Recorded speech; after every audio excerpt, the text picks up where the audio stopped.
حیدرآباد میں fake reporters کا fraud, gas delivery boy سے لوٹ مار، 3 فیک رپورٹرز گرفتار۔ حیدرآباد کے فلم نگر علاقے سے ایک سنسنی خیز واقعہ سامنے آیا، جہاں 3 افراد نے خود کو ویجیلنس افسر اور میڈیا رپورٹر ظاہر کرتے ہوئے ایک گیس ڈیلیوری بوائے کو دھمکا کر رقم لوٹ لی۔ پولیس کے مطابق ملزمان نے گیس سپلائی کرنے والے نوجوان پر بلیک مارکیٹنگ کا الزام لگایا اور اسے نوکری سے نکالنے کی کھلی دھمکی دی۔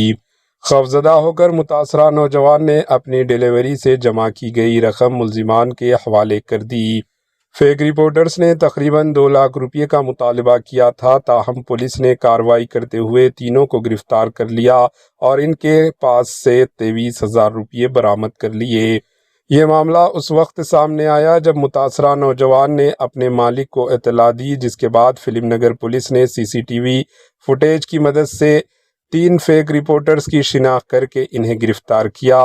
A1 نیوز 9 ویب چینل کا محمد منظور حسین 60 سالہ سن سٹی بنڈلہ گڑا کا رہنے والا ہے۔ A2 reporter BTS news web channel کا محمد توصیف 46 سالہ مشیرآباد کا رہنے والا ہے۔ A3 محمد تاج 29 سالہ ڈرائیور ہے جو مشیرآباد کا رہائش پذیر ہے۔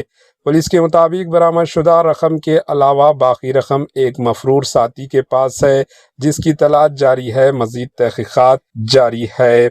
پولیس کا کہنا ہے کہ باقی رقم مفرور ملزم کے پاس ہے اور اس کی گرفتاری کے لیے کوششیں جاری ہے۔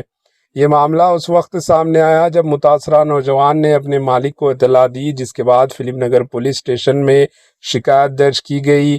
پولیس نے CCTV فوٹیج کی مدد سے ملزمان کی شناخت کر کے انہیں گرفتار کیا۔ Bureau report AHN news.